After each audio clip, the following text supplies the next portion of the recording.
이 작가 문희정의 라이벌.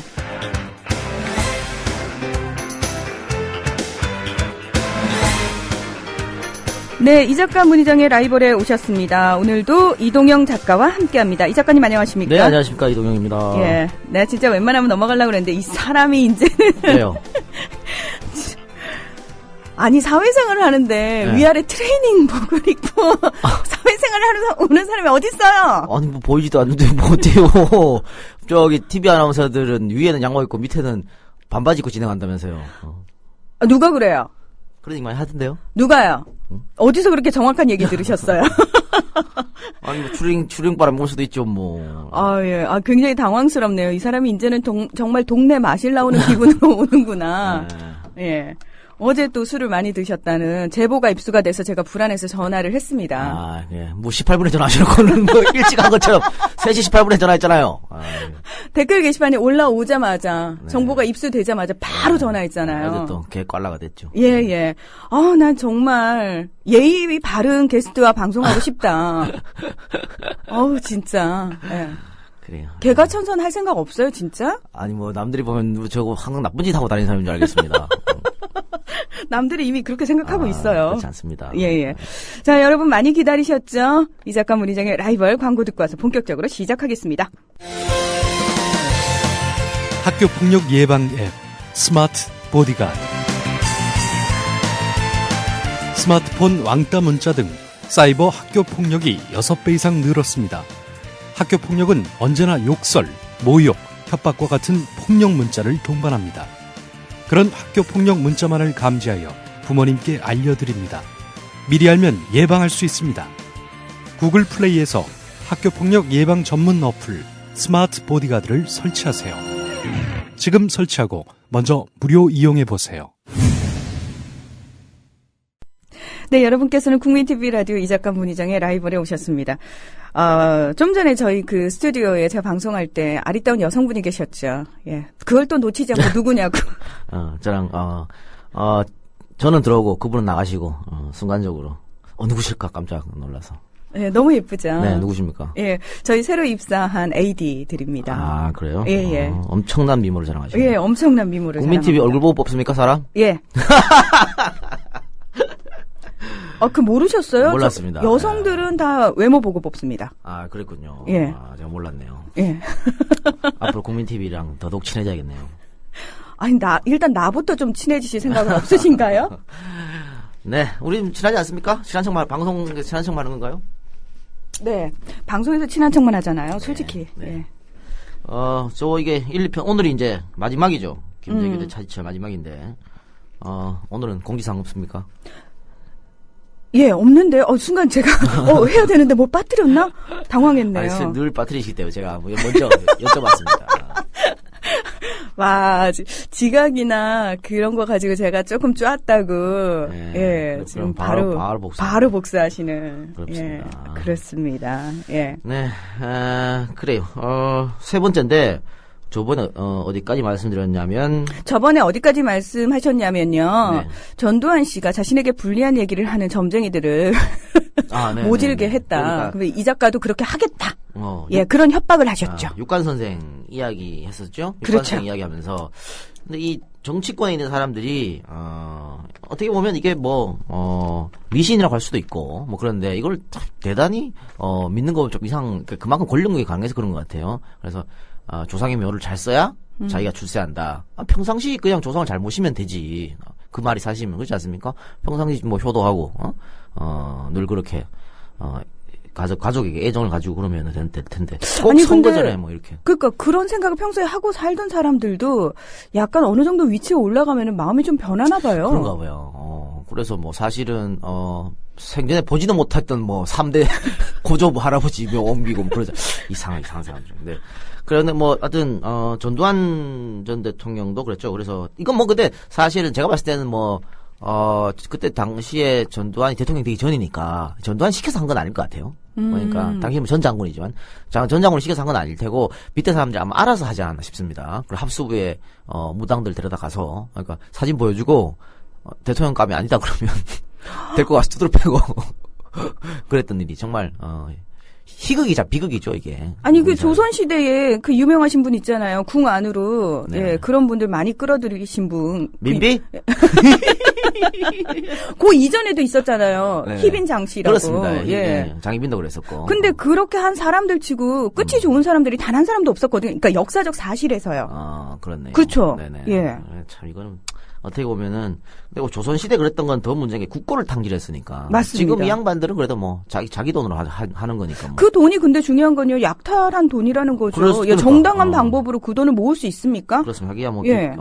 김재규도 뭐, 자기가 권력에 있으면서 많은 돈을 어떻게 했겠죠. 그러니까. 치부를 한 거죠. 치부를 했으니까. 이거는 뭐, 11억 사건이 터지고 합수부에서 김재규에 대한 재산이 엄청나다고 다 몰수하고 그랬거든요. 근데 그 재산이 원래는 김재규가 자살하기 때문에 그럴 수도 있지만은, 합수부의 당시 발표로 봐서는 엄청난 부정축제를 했다. 그렇게 봐야겠죠. 당시 또, 3공화국, 4공화국 정부 때 권력을 쥐었던 사람, 이후락이라든가, 박종규, 또 김영욱, 이런 사람들이 거의 다 엄청난 재산을 취부를 했으니까 말이죠. 차지철도 마찬가지고, 이후락 씨가, 소위 말하는 슈킹한 돈만, 당시 돈으로 뭐 100억이 넘는다니까. 엄청난 돈 아니겠습니까? 왠지 이 작가는 그 역대 정치인들의 슈킹한 돈에 대해서 출처를 다 캐고 있을 것 같은 느낌. 네네. 누가 얼마를 슈킹했고 본인이 늘 좋아하는 그 단어처럼 네네. 그러고 있을 것, 꿰고 있을 것 같아요. 뭐 장부 같은 거 가지고 있으신 거 아닙니까? 장부는 아니고. 예. 근데 당시에 근데 그 합수부 주장을 우리가 다 믿을 수는 없고요. 당시 전두환 합수부에서 어떤 정치적 목적을 가지고 조금 뻥튀기 한 것도 있죠. 근데 그때 보면 김종필 씨도 엄청난 부정축제를 한 걸로 나옵니다. 정말 야, 집에서 갖고 온 돈만 해도 엄청나니까.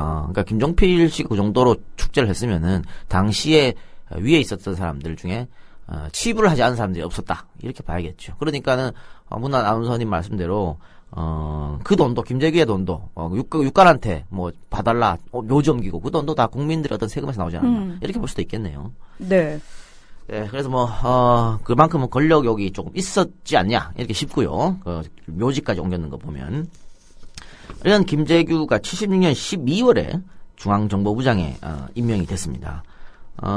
처음에 어제 제가 저번 주에 말씀드렸다시피 내키지 않았다 그랬죠. 네. 중앙정보부 차장으로 할 때 내키지 않았고 부장으로 할 때 내키지 않았습니다. 그런데 순리대로 일을 풀어나가야 하기 때문에 결심했다고. 이 얘기는 뭔 말이냐면요. 뭐가 순리대로 풀어나가냐면 아까 왜 저번 주에 건설부 장관 있을 때 총격으로 박정희를 죽이려고 그랬지 않습니까? 네. 그건 순리가 아니죠, 사실은. 그러니까 중앙정보부장이 돼가지고 자기가 말로써 박정희 대통령을 한번 꼬셔보겠다, 소위 말하는 그런 생각이 있었던 거예요. 그러니까 독재하시면 안 된다, 뭐 이런 식으로. 그러니까 순리대로 풀어보자고 해서 자기가 중정부장 임명을 오케이 받아들였다라고 하는 거죠. 이거는 11.6 사태 이후에 변호사한테 얘기한 그렇습니다. 부분인 거죠. 자기가 예. 직접 말한 거죠.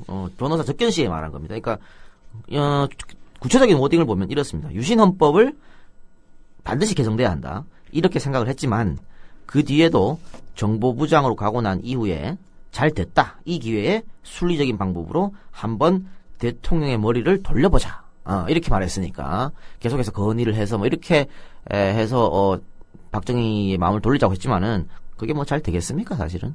박정희는 유신을 선포할 때부터 어떻게 보면 종신 대통령을 목적으로 해서 간 것이기 때문에 결과론적으로 보면 이거는 잘 안 된 거죠. 결국은 비정상적인 방법으로 유신을 끝냈다 이렇게 보지고. 그리고 이제 차지철과의 충성 경쟁을 하게 됩니다. 그러면서 차지철의 월권 엄청난 월권이 많이 발생하고 그런 월권들이 나오는데 그런 월권들을 한번 살펴보면요. 차지철은 경호실장으로 있을 때 휘하에 그 경호실 요원 또 청와대 경비를 담당하는 수경사 34단과 33경비단 또 경찰 부대를 매주 금요일 경복궁 내 30경비단 연병장에 집합시켜서 열병 분열을 받았습니다. 말이 안 되는 거죠. 경호실장이 대통령이 그것만 잘하면 되는 거 아닙니까? 그런데 대한민국의 군대를 또 경찰들을 불러다가 자기가 지휘해서 사회를 받는. 그러니까 어떻게 보면은 왕조 시대에 권력자들이 자기 개인 부대를 뒀지 않습니까? 개인 군대, 나라에 있는 군대 말고 그런 거랑 똑같다고 봐야겠죠. 사병을 둔 거죠, 사병을. 그러니까 이게 완전한 월권이라 이렇게 볼 수 있고요. 저 이렇게 되면은 사실 그 위계 질서가 가장 엄격한 곳이라고 할 수 있는 군이 차지철한테 충성할 수밖에 없는 상황이 되지 않습니까? 그렇죠. 그러니까 이게 어떻게 보면은 자신의 영향력을 보여주기 위한 무력 시위일 수도 있었던 거죠. 봤지? 내가 이 정도야. 이렇게. 또 자기가 권력 경쟁을 했던 김정희 같은 사람들한테도 너는 뭐 거기 중정 뭐 요원 몇 명 데리고 있지. 나는 이 정도다. 이런 거를 보여주기 위함이 아니야. 과시하기 위함이 아니었나. 이렇게 보여지기도 합니다. 또 군부대 사람들. 사실은 박정희 정권도 그랬고요. 그 이후에 이제 문민정부도 계속 그랬지만 늘 이 군사 쿠데타에 대한 두려움이 있었습니다. 이건 전두환도 마찬가지입니다. 역쿠데타 모의가 있었으니까 전두환 시절에 12.12 일어나고 전두환을 몰아내는 쿠데타 시도가 분명히 있었거든요. 이거 미국하고 손잡고 있었습니다만 결국 불발됐어요. 나중에 불발됐는데 항상 그러니까 전두환뿐만 아니라 박정희도 늘 쿠데타에 대한 두려움이 있었기 때문에 차지철이 군대를 이렇게 잡으면서 지 영향력을 훨씬 과시했다. 그러나 어쨌든 이것은 월권이라고밖에 볼 수가 없겠죠. 그 월권의 시작이요. 경호실장이 된 뒤부터 위성을 높인다고 경호실장을 차관급에서 장관급으로 격상을 했다라는 얘기가 있는데 이건 맞는 건가요? 격상시켰죠. 그리고 박근혜 대통령도 아마 이번에 그랬을 겁니다. 아, 예. 2013년 3월부터 다시 경호실이 실장이 장관급으로 격상이 됐고요. 아마 그랬을 거예요. 2008년에 차관급으로 환원이 됐다가 그러니까 이명박 정부 때 밑으로 내려졌다가 그렇네요. 이번에 박근혜 정부에 다시 올린 그렇게 됩니다. 자기 아버지가 비명 행사했기 때문에 그런지 어머니도 그래서 그런지 몰라도 경호실을 격상시켜가지고 자신의 안전을 대비하지 않았나 싶은데 그런데 이번에 경호실 자신을 담당하는 경호실 누군가요? 국장인가요? 누구를 잘랐다 그런 얘기가 있대요. 지가 치마 밟아가지고 넘어져 놓고는.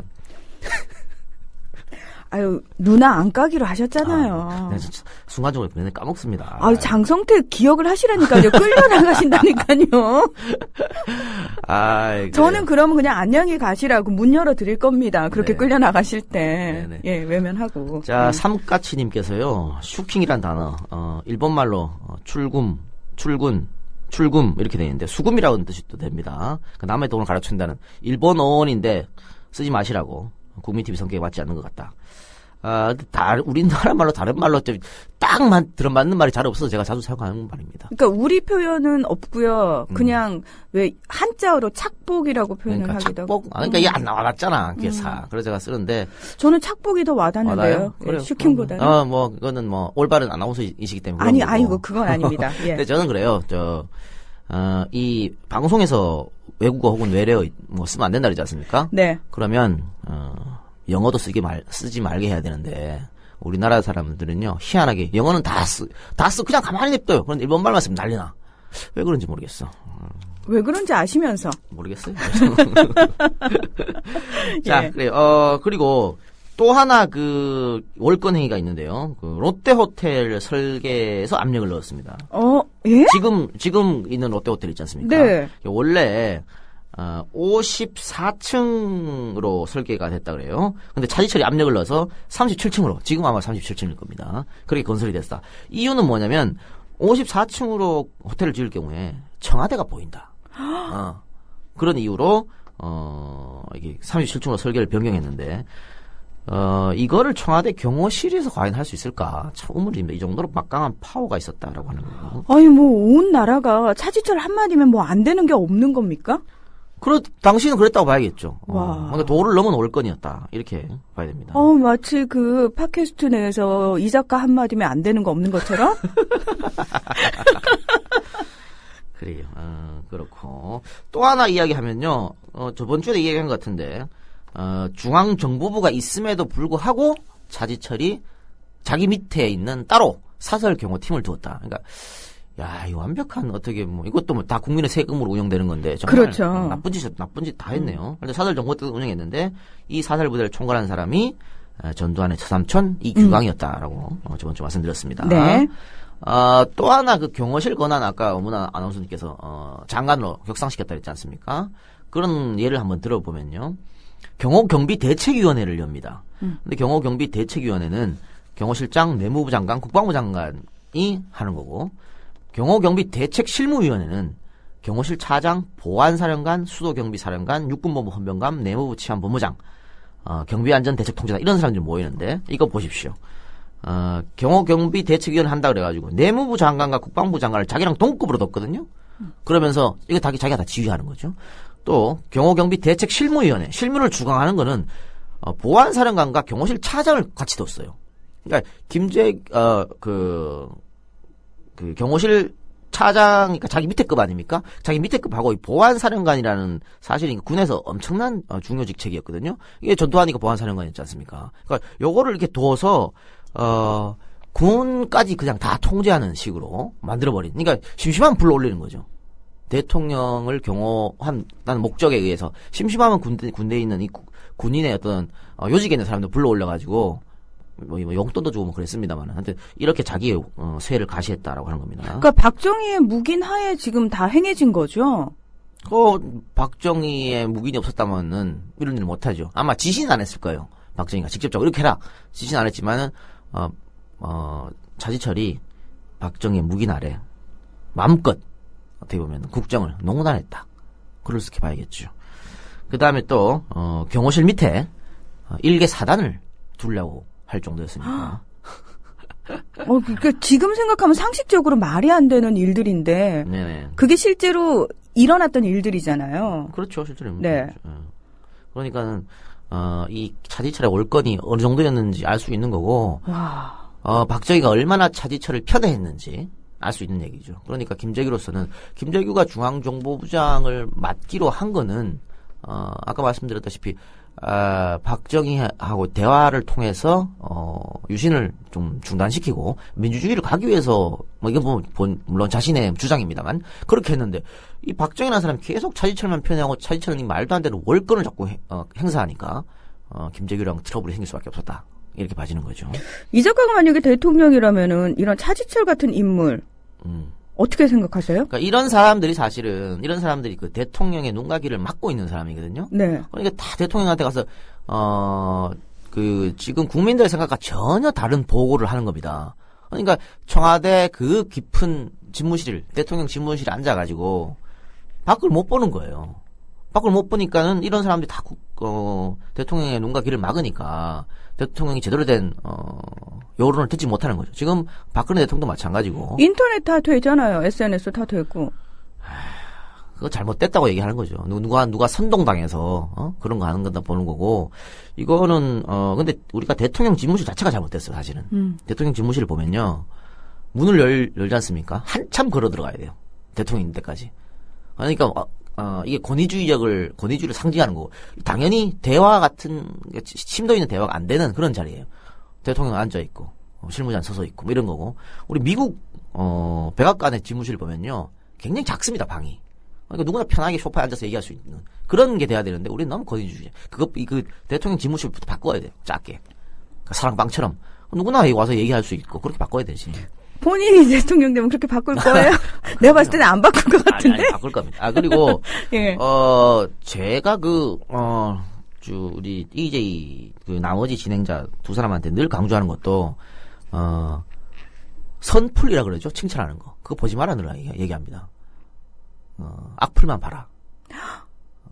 그러니까, 나한테 좋은 얘기 해주신 분들은 당연히 기분이 좋죠. 기분이 좋지만 그걸로는 발전이 안 돼요. 그러니까 나쁜 얘기 자꾸 들어보고, 저 사람은 뭐 때문에 저런 얘기를 했을까 생각해보고, 내가 바꿀 일이 있으면 바꾸고, 그렇게 하라고 항상 강조하죠.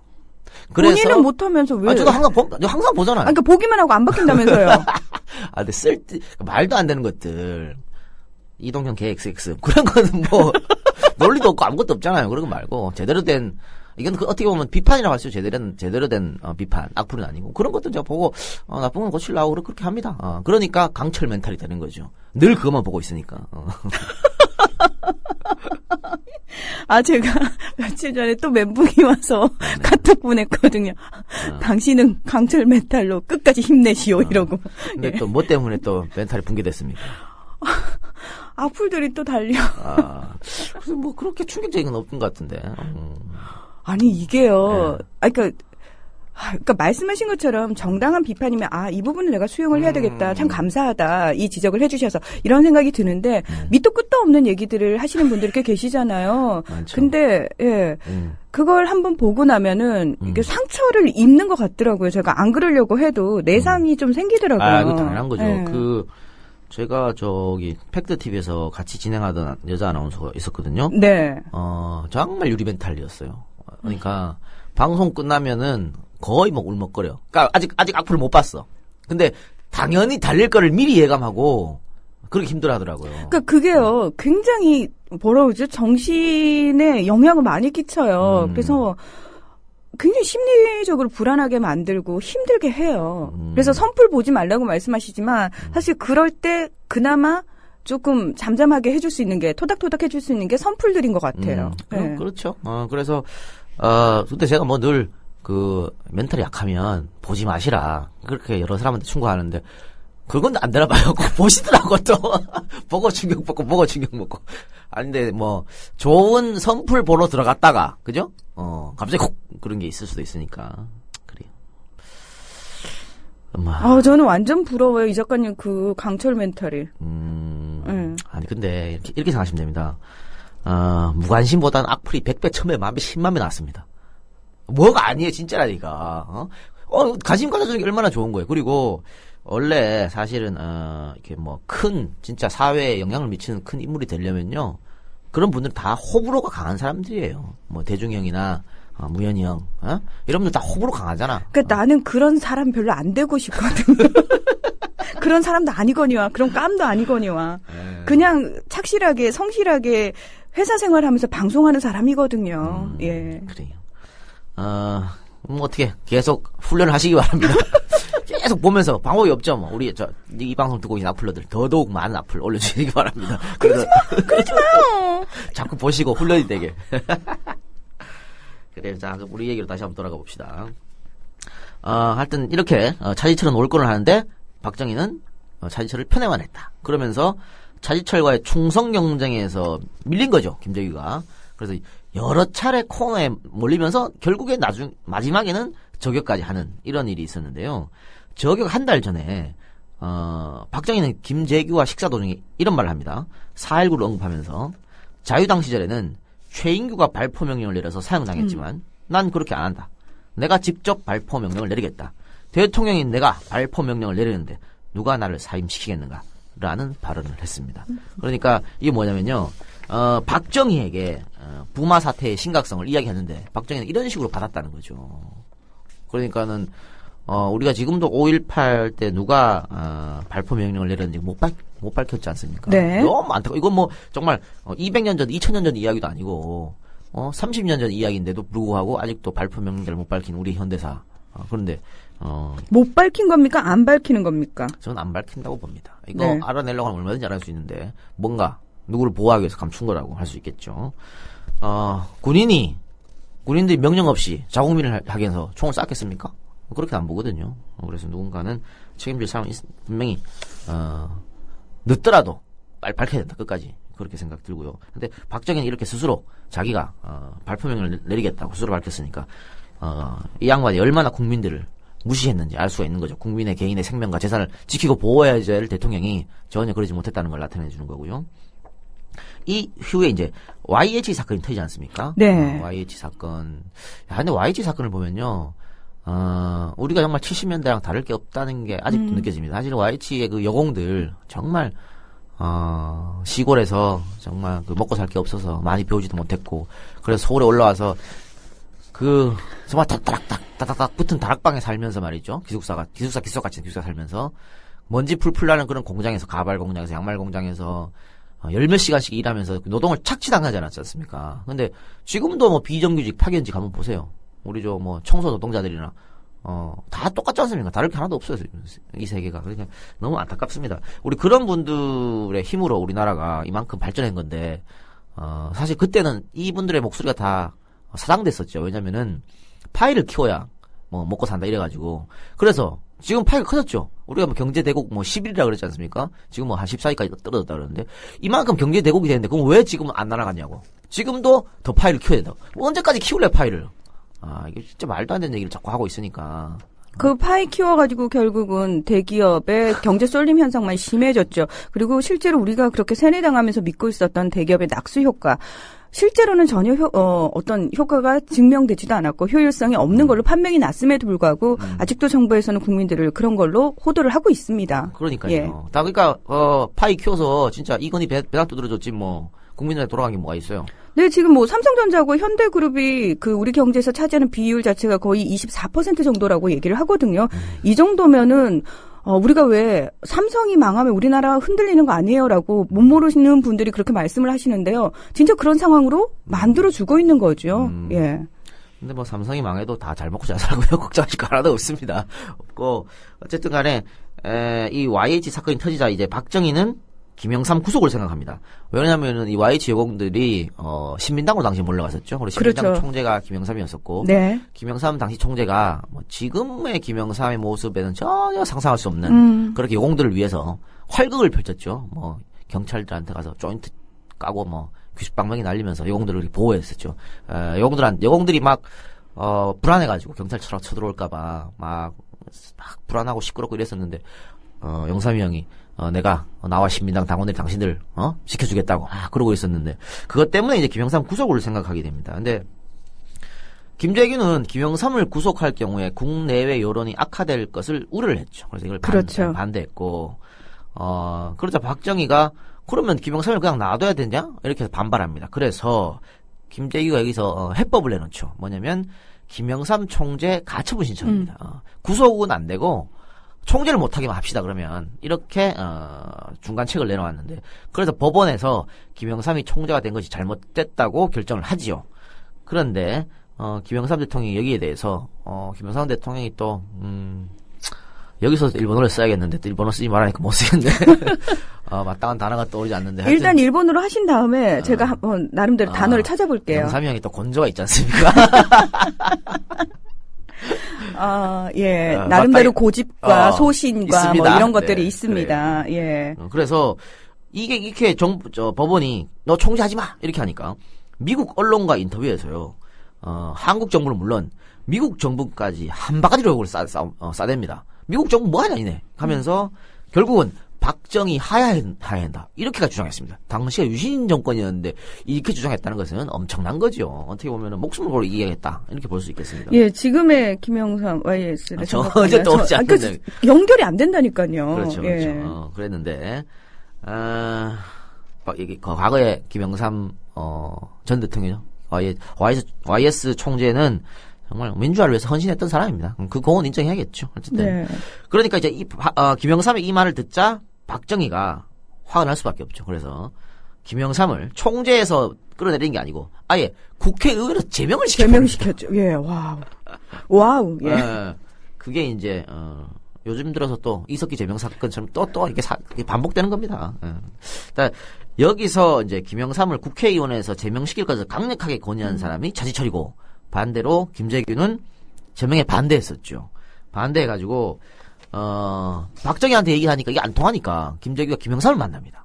또 김재규하고 김영삼이 같은 종씨예요. 같은 종씨여서 김 총재님 사과는 좀 못하더라도 유감만 표시해달라. 내가 뭐 박정희 대통령한테 하해라 이런 말 했던 거 그거는 잘못됐다고 유감 표명을 해달라 그랬는데 YS가 못하겠다. 죽었으면 죽었지 그 짓 못하겠다. 이렇게 나와가지고 결국은 날치기로 국회에서 김영삼 국회의원이 제명이 됐었죠. 이렇게 되자 김영삼 국회의원 제명에 화가 나서 부산과 마산 시민들이 민주화 시위를 벌인 거죠. 그게 뭐냐? 바로 부마 사태죠. 그렇습니다. 부마 예. 항쟁입니다. 부마 항쟁. 네, 항쟁. 항쟁이죠. 예. 이거는 그렇습니다. 문 아나운서도 그렇고 저도 그렇고 부마 사태, 5.18 사태로 계속 공부를 했습니다. 그런 교과서로 공부를 했으니까. 그런 교과서로 맞습니다. 예. 근데 이게 입에 붙는 게 참 무서워요. 그렇죠? 그렇죠. 예. 사실 단어 하나에도 철학이 있고 의미가 다른데 예. 부마 항쟁인데. 그러니까 예. 부마 사태, 5.18 사태, 4.3 사태 다들 이렇게 교과서에 실으면서 어린 학생들에게 세뇌를 시켰던 거죠. 근데 여기에 빠져나오는 게 쉽지가 않은 겁니다. 근데 이게 이제 뭐 김영삼 정부 또 김대중 정부 들어오면서 문민정부가 들어오면서 이제 이런 것들이 이제 항쟁 또 민주화 운동 이렇게 바뀐 거죠. 그렇게 됐고 부마 항쟁은 뭐 여러 가지 이유가 있겠죠. 당시 유신의 어떤 처참함도 있었을 테고 또 YH 사건에 대한 어떤 그런 것들 있었으면 가장 근본적인 원인은 바로 YS 제명이었다. 이렇게 보면 되겠습니다. 그런데 이 부마항쟁이 일어났는데요. 여기에 대해서 김재규는 강경 진압을 반대했습니다. 그래서 직접 아마 김재규가 찾아갔어요. 네. 부마항쟁이 일어났을 때 찾아갔는데 이게 그냥 소위 말하는 데모 수준의 어떤 시위가 아니었다는 얘기죠. 밀란 수준이었다. 그러니까 현장에 직접 가서 보니까 김재규는 사태 심각성을 더 그렇죠. 뼈저리게 느낀 거죠. 예.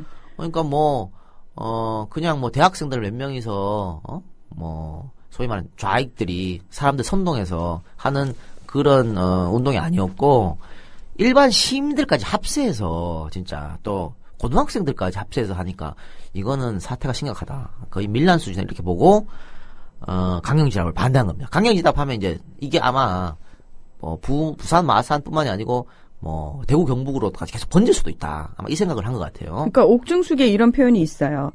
이는 유신 체제에 대한 도전이며 물가고에 대한 반발과 조세 저항이며 정부 판단에 의하면 곧 전국 5대 도시로 확산될 것이라고 보고해도 대통령은 믿지 않았다. 대통령은 부마 사태는 신민당의 조작에 의하여 그런 것이며 좀 더 정확히 파악하라고 지시했다.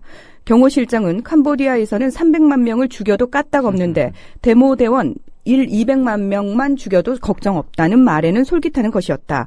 수많은 국민들의 희생을 목전에 두고 더 이상 지체할 겨를이 없었습니다. 이렇게 옥중수기에 썼네요. 그렇습니다. 그러니까 김재규는 강경진압을 반대했고 방금 말씀하신 것처럼 반대로 차지철은 강경진압을 하자 이렇게 된 거죠. 그래서 그 유명한 캄보디아 발언 나오는 거죠. 200만 300만 명도 죽였는데 땡크로 확 쓸어버리면 야당 놈들이고 학생 놈들이고 다 조용해질 것이다. 이렇게 얘기했으니까 민주주의에 대한 철학이 없었다. 이 사람은 그렇게 보여주고 경호 실장이면 경호만 제대로 하면 되지. 쥐가 뭔데 정치에까지 개입해가지고 강경진압을 해야 되니 말아야 되니 이런 얘기를 하냐 이겁니다. 정말 잘못된 데죠. 근데 이러한 의견 대립 두 사람이 명백한 의견 대립을 했는데 이때 중요한 거는 박정희가 누구 편을 들었느냐 하는 거죠. 그런데 안타깝게도 박정희가 여기서 김재규 편을 들지 않고 차지철 편을 들은 거죠.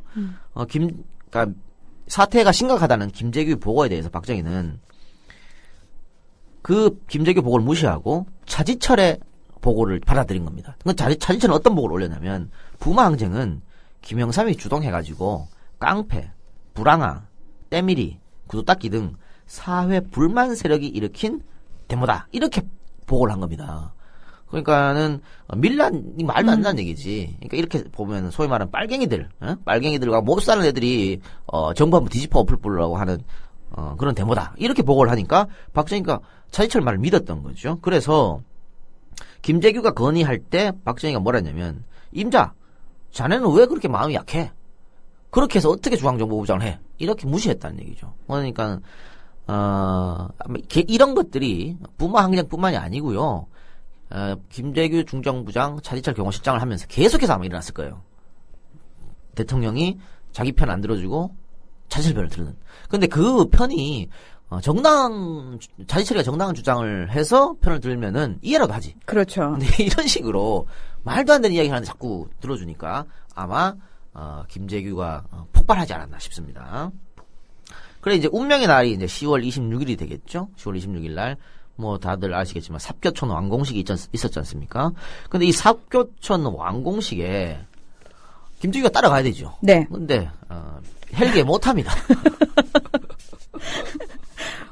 왜요? 이거 왜 못하냐면요. 차지철이 야 비행기에 자리 없어. 이래가지고 유치하게 또 이런 왜 자리가 없어요? 나만 오는 게 자리인데 자리 없다는 이유로 김재규를 따돌렸죠. 따돌리고 박정희 대통령은 완공식에 참가해서 돌아와서 연회를 지시합니다. 기분이 좀 좋아진 것 같아요. 기분이 좋으면 이렇게 술자리를 지시했던 것 같은데. 에이, 기분이 좋으면이 아니고 네. 그냥 수시로. 수시로. 하고 싶을 때마다. 그래요. 3일에 한 번 정도 했으니까. 네. 하고 싶을 때만 한 것 같습니다. 아니 3일에 한 번씩 기분이 좋았나 보죠. 근데 이제 연애를 지시하자마자 김재규가 오늘이 D-Day라고 직감합니다. 이거 왜냐면 안가에서 연애가 일어나니까. 왜 안가는요 경호실 요원들이 경호를 하는 게 아니거든. 중정 요원들이 경호를 하거든. 그러니까 경호실 요원들 따돌릴 수 있도록 찬스라고 생각했던 것 같습니다. 그래서 정승화 육참 총장을 부르죠. 그러니까 이런 거 보면 김재규가 약간의 어떤 계획이 있었어. 그죠? 그러니까 육참 총장을 왜 불렀냐면 거사 이후에 군만 잡으면 된다고 생각을 한 그래서 거죠. 육참 총장을 불렀던 겁니다. 또 정승화는 말이죠. 김재규의 추천으로 육참 총장이 된 사람이에요. 그러니까 내 사람이라고 생각했던 거지. 그래서 육참 총장을 불렀고요.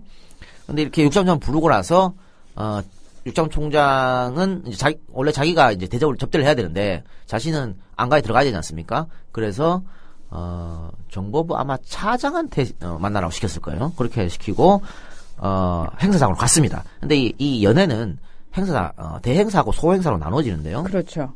대행사는 뭐 이제 11호 같은 게 대행사예요. 왜냐하면 박정희, 차지철, 김재규, 김계원 남자가 4명이나 있었지 않습니까? 그리고 여성은 심수봉, 신재순 2명, 총 6명이 이게 대행사입니다. 이렇게 하는 게 대행사고, 소행사는 그냥 박정희하고 여자 1-2명, 여자 2명, 요게 소행사입니다. 근데 여자를 왜 2명을 불렀냐면요, 선택의 폭을 넓혀주기 위해서.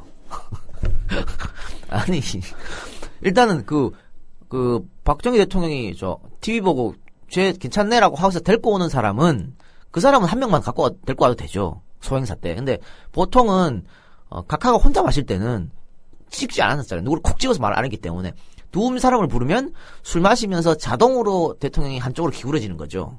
그러면 이제 그 사람하고 이제 뭐 그렇게 되는 건데. 근데 이게 바로 소행사였는데요. 대행사는 한 달에 2번, 소행사는 한 달에 8번 했다 그럽니다. 이거는 박선호 의전 과장의 진술이 있습니다. 그러니까 한 달에 10번이니까 3일에 한 번이 되겠죠. 찌짤찌다님께서 노친내가 넘치네 그랬는데 힘이 넘쳤었던 모양입니다. 사실을 제가 아직 30대입니다. 내년에 40대인데 저도 이렇게 살려면 못 삽니다. 못 사는데 매해 3일에 한 번씩 술과 이렇게 여성과 주지중림에 빠져 지냈다니까 대단하다고밖에 볼 수 없겠네요.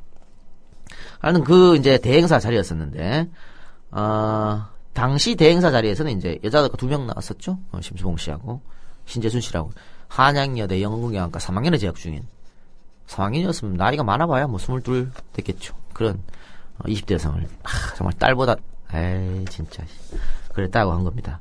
어쨌든 그렇게 해서 대행사 자리가 이어졌는데요. 처음엔 삽교촌 이야기를 했다 그래요. 삽교촌 이야기하면서 TV 틀어봐 삽교촌 뉴스 안 나와 뭐 이러면서 그래서 차지철이 TV도 틀고 뭐 심수봉이 노래도 부르고 뭐 그렇게 화기애애한 분위기가 됐었는데 갑자기 이제 정치 얘기가 나오면서 분위기가 험악해지는 겁니다. 또 차지철이 김영삼이는 구속시키면 그만이고 부마 사태도 탱크로 쓸어버리면 그만입니다. 이렇게 이야기를 하니까 김재규하고의 어떤 말다툼이 일어났겠죠. 그리고 네. 뭐 이렇게 하다 김재규가 일어나가지고 자기 총을 가지고 왔고 자신들 부하죠. 박선호 의전 과장하고 또 박흥주 대령 이 사람들한테 시켜가지고 이 양반들이 또 유성옥, 이기주, 운전기사와 경비원들 이렇게 해가지고 총성이 울리는 걸 신호로 해가지고 청와대 경비원들하고 또 식당에 있었던 사람들 모조리 이제 난사하는 M16으로 난사는 일어납니다. 그리고 나중에는 또 확인사살까지 했었죠. 그리고 이 양반들이 나중에 다 사형 판결을 받았는데 참 안타깝죠. 이거는 이 박흥주 대령이나 뭐 박선호 의전 과장도 그렇고 이 운전기사 유성옥 씨, 또 경비원 이기주 씨 이런 네. 분들 그냥 명령에 죽고 사는 사람들이지 않습니까? 네. 근데 이분들이 정말 명령 때문에 의해가지고 남을 죽이고 또 자신도 결국은 형장의 이슬로 사라졌다는 게 어떻게 보면 권력 투쟁의 희생자가 됐다.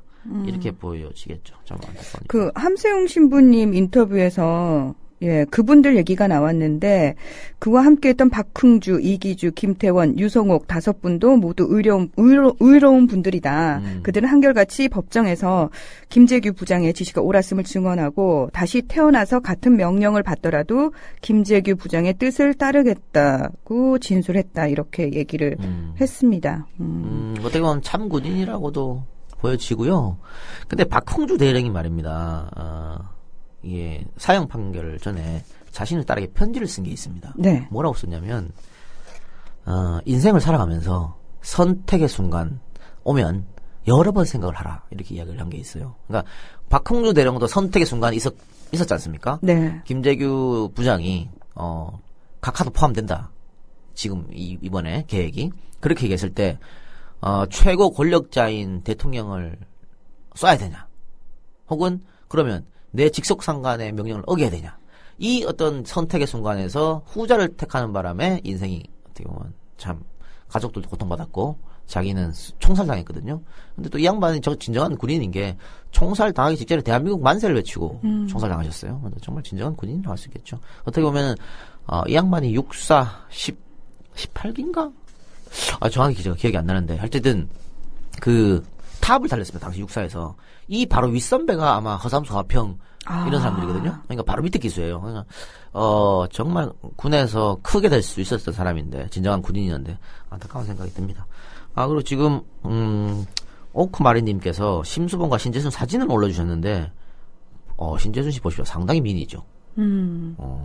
이제 79년 말 80년대 초 이제 재판장에 들어가는 모습인데 세련된 모습이네요.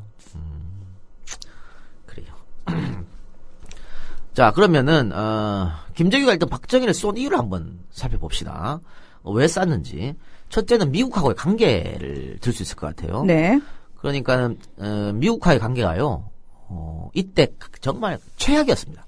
박정희와 미국 정부 관계가 최악이었었고 그 카터는 계속해서 얘기를 한국 정부의 인권 문제를 얘기했었죠. 그러니까는 박정희하고 트러블이 계속 있었고 심지어는 카터가 술자리에서 박정희가 명대로 대통령을 계속 못 끌고 나갈 것에 그런 말을 했을 정도니까.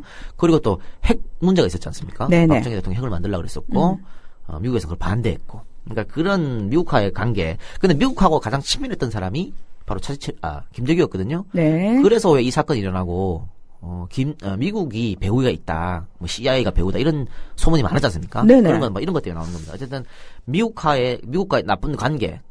김재규가 법정에서 미국하고 관계가 계속 이렇게 나빠지면 또 한국 전쟁이 일어날 수 있다 이런 점을 했기 때문에 그게 첫 번째 이유일 것 같고요. 또 박정희가 자치철만 편했던 거 이게 두 번째 이유 같고 또 하나는 민주주의에 대한 개인적 동경 이런 것들이 어우러져서 일어났지 싶어요. 그러니까 김재규 부장이 자신이 즐겨 쓰던 서도가 대의를 위하여 민주주의를 위하여 이런 겁니다. 그런 거였고 장준하 선생을 도와주게 됐거든요. 장준하 선생 유족들 개인적으로. 네, 그 얘기도 있더라고요. 예. 장호곤 선생님하고도 만났었고. 그렇습니다. 예. 그러니까 그런 걸 보면 이 양반이 민주주의에 대해서 나름 생각을 하고 있었지 않나 이렇게 보여지고요. 변호사 접견시 발언을 보면요. 헌법을 보니까 민주주의에 서구식 민주주의가 따로 있고 한국식 민주주의가 따로 있을 수가 없습니다. 한국 사람이 쓰면 한국 사람이 몸에 맞는 거고 미국 사람이 쓰면 미국에 맞는 거고 서구 사람이 쓰면 서구 사람한테 맞는 것이 민주주의인데 민주와 인권과 자유와 평등이라는 게 또 제도라는 게 3권에 분립이 된다고 하는 이러한 문제가 어떻게 둘이 되고 세 개가 있을 수 있습니까? 이렇게 말했습니다. 이건 뭐냐면요.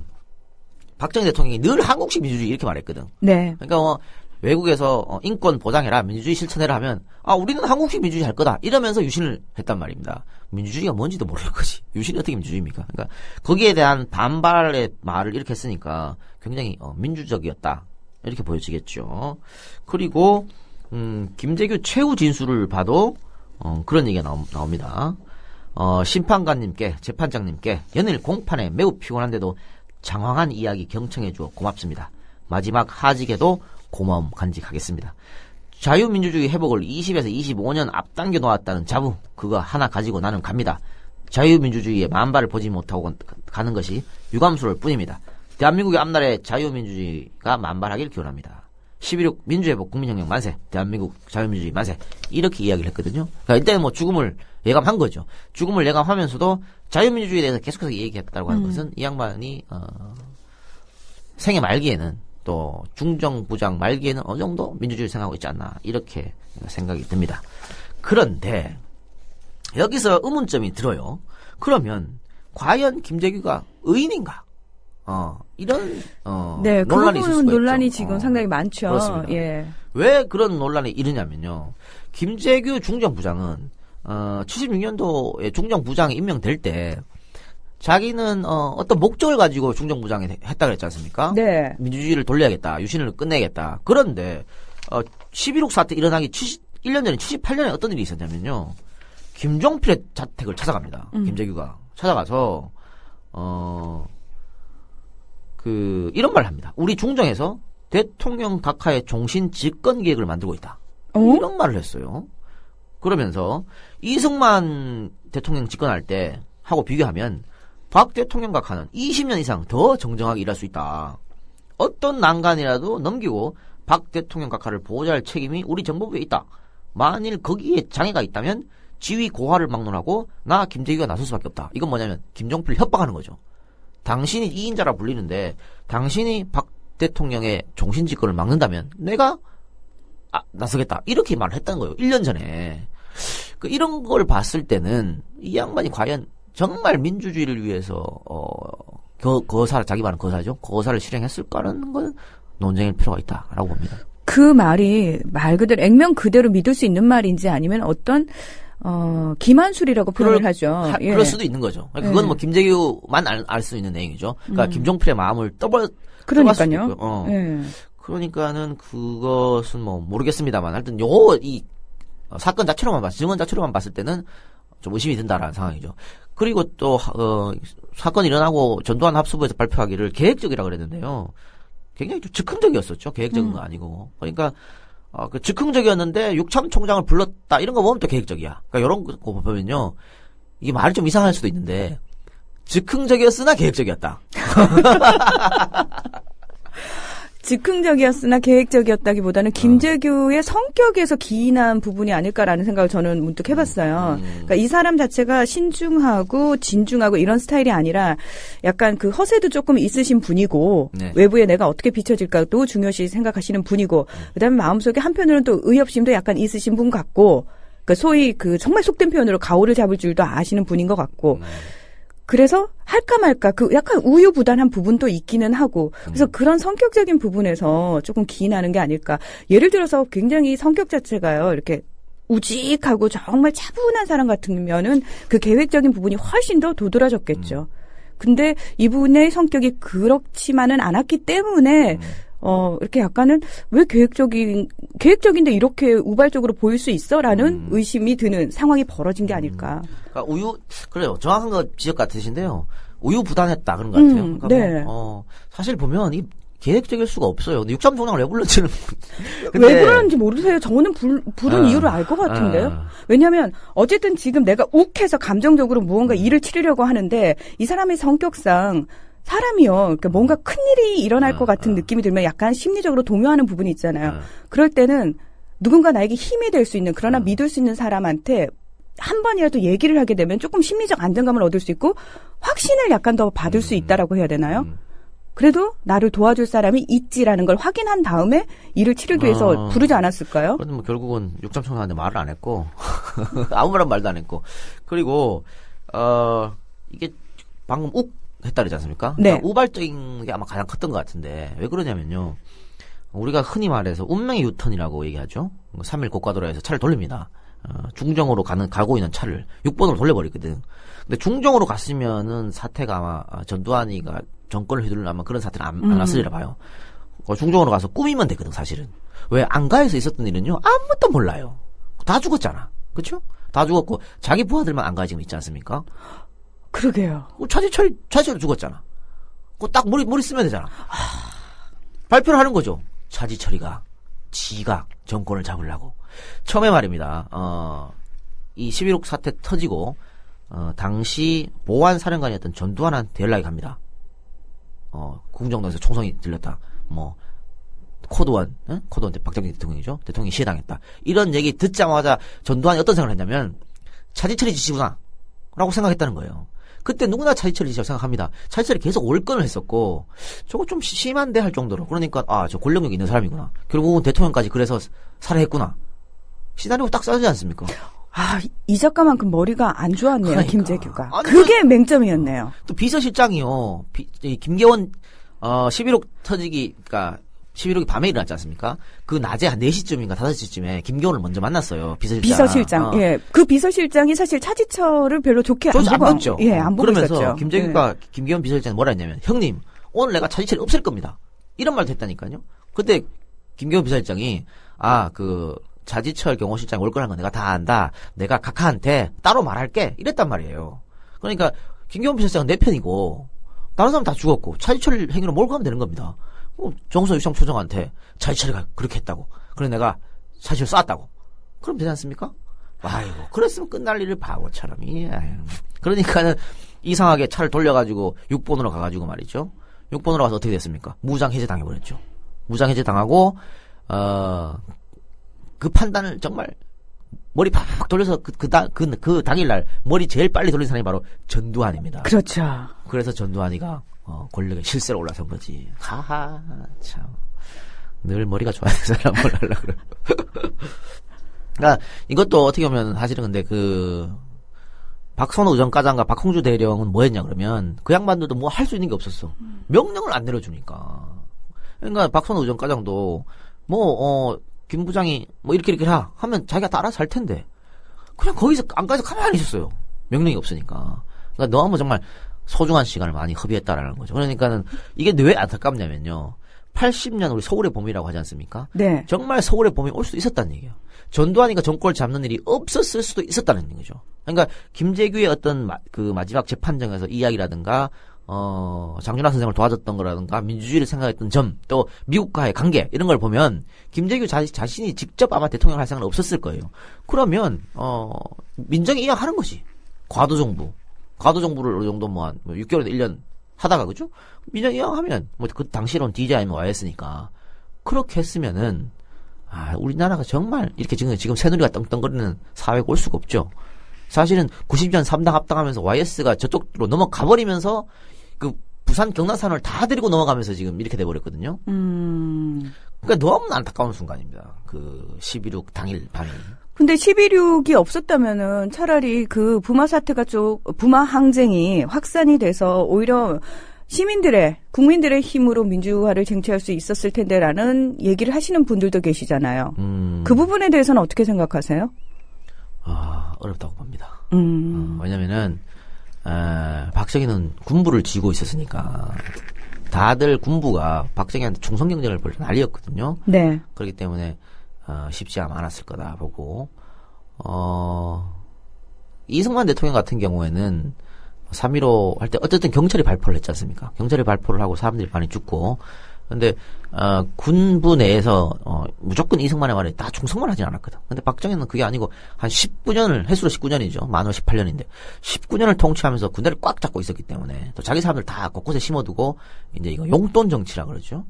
봉투 금일봉 정치라 그러는데 금일봉 막 내려보내면서 다 그러니까 군인들이 월급 가지고 못 살아서 다 이 금일봉으로 살았던 거예요.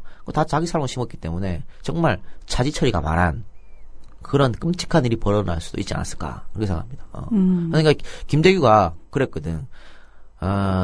내가 이거 하지 않으면 평생 갈 거다. 이 유신 정권이 그런 말을 했는데 어떻게 보면 그 말이 맞을 수도 있다고 봅니다. 맞을 수도 있다고 보고 어쨌든 그래서 궁정동에서 차지철은 김재규의 총탄에 쓰러졌는데 이것도 웃긴 겁니다. 차지철이 계속 아까 월거를 했다 그랬지 않습니까? 월거를 하면서 자기가 정말 해야 할 일은 하지 않았다. 도망갔죠. 경호실장이 대통령 놔두고 도망가는 놈이 그게 뭔 경호실장이야. 자기 몸을 덮쳐서라도 대통령을 살려야 되는 게 경호실장 아닙니까? 그리고 대통령 옆에 있는데 경호실장이라는 놈이 총도 안 차고 갔어요. 이게 뭐야? 이게 뭔 경호실장입니까? 그리고 이건 이제 증언이 엇갈리는데요. 김재규가 각하 정치를 좀 대국적으로 하십시오. 이런 버러지 같은 놈하고 쌌다는 거 아닙니까? 근데 이거는 김재규는 자기가 버러지 같은 놈이라고 말을 했다 그러고 심수봉은 그런 얘기 못 들었다 그래. 그 합수부에서 신재순이 그런 말 했으니까 너도 들었지 이렇게 강요해서 말했다는 거고. 그러니까 증언이 엇갈립니다. 증언이 엇갈리는데 이건 김재규가 이제 죽었기 때문에 어떻게 할 수가 없는 거고. 어쨌든 그렇게 지금 정설은 이제 그렇게 김재규 본인이 직접 그렇게 말했으니까 버러지 같은 놈이라고. 근데 쐈을 때 차지철이 한 손으로 막았어요. 근데 이제 그래서 그걸 총알이 손으로 막을 수 있나? 아니, 그러니까 그 부분을 가지고 또 이렇게 얘기하시는 분들 많으시더라고요. 예. 손을 뻗어서 막았고. 손을 뻗어서 막았고. 그리고는, 방금 말씀하신 것처럼 화장실로 숨죠. 네. 화장실 숨었는데, 그때 김재규 총이, 불발이 됩니다. 걸려버렸어요. 그래서 총을 밖으로 뛰쳐나간 거죠. 뛰쳐나가는 사이에 문을 빼고 열고 문을 빼고 메고 나왔다가 다시 들어오는 김재규 총장이 이제 죽은 거죠. 그런데 그때는 이제 손으로 안 맞고 옆에 그 찬장을 들어서 던지려고 그러다가 총에 맞고 죽었죠. 죽었는데 아직 기록 사진이 있지 않습니까? 보면 네. 아우 막 죽어서 누워있는 사진인데 배가 뭐 김일성 배야. 그런 몸으로 뭔 경호실장을 한다고. 이 웃으면 안 되는데. 예. 근데 사실 박종규 씨 같은 경우는요, 운동도 많이 했고, 사격의 달인이라고 그랬거든요. 별명이 피스톨박 아닙니까? 예, 피스톨박. 그러니까 운동도 잘하고, 몸도 호리호리 날씬해요. 그러니까 원래 경호실장이 그래야 되는 거 아니에요? 그런 사람을 하는 거예요. 네. 도대체 뭘 차진철의 경호실. 그런 몸을. 하여튼 검도 이런 데 유단자였다, 그러니까. 네. 유도나. 유도할 몸은 몸이네요. 그 정도는. 예. 그래서, 마지막에 어떤 최후는 두 사람 다 비참했다고 볼 수 있겠죠. 김재규의 두 사람의 라이벌, 사공화국 정부의 라이벌이었던 김재규와 차지철의 마지막은 비참했다라고 볼 수 있겠고, 두 사람들의 유가족도 결국은 제대로 된 삶을 살지 못했죠. 김재규의 유가족도 그렇고 차지철의 유가족도 그렇고 전부 손가락질 당하며 세간에서 세인들의 손가락질 당한 삶을 살았다 그랬는데, 결론 내리면 그거였습니다. 두 사람의 라이벌은 라이벌이 된 것도 박정희에 대한 충성 경쟁 때문에 라이벌이 된 거고, 계속해서 박정희 대통령 각하한테 잘 보이려고 하다가 그게 핀트가 안 맞은 거죠. 박정희가 한 사람만 총애하다 보니까. 그래서 결국은 민주주의를 위해서 경쟁을 했어야 했는데 그게 아니고, 국민을 위해서 경쟁했던 했는데 그게 아니고, 자신들의 권력 또 박정희를 위한 충성 경쟁을 하다가 그런 일이 났다. 이렇게 결론을 낼 수가 있겠네요. 34년 전이죠. 1980년 5월 24일 54세였던 그 김재규가 교수대에서 이런 마지막 말을 합니다. 나는 혁명을 결행하였으나 혁명 과업은 다른 사람의 손에 의하여 수행될 것이며 국민 여러분, 민주주의를 마음껏 만끽하십시오. 그런데 참 안타깝게도 박정희보다 더한 사람이 나타나가지고 그건 불가능한 일이 되어버렸는데요. 그 사나이 결심이라는 노래가 있어요. 이거 김재규가 정말 좋아했던 애창곡이었다고 그러는데, 여러분들 한번 사나이 결심이라는 노래를 한번 찾아보시기 바랍니다. 그 가사가 정말 김재규의 마지막 모습과 똑같습니다. 그래서 이거를 김재규가 썼다, 가사를. 그런 소문도 있었는데 그건 소문이고요. 어쨌든 여러분 한번 찾아보시면 김재규가 마지막에 박정희를 쏠 때 어떤 마음인지 아마 조금 알 수 있지 않을까 싶어요. 네. 결국 또 민주주의는 우리 국민의 힘으로, 손으로 되찾아야 될 것 같습니다. 네. 이 작가님 3주에 걸쳐서 김재규 대 차지철에 대한 이야기 고맙습니다. 다음 주에 감사합니다. 뵙겠습니다. 네.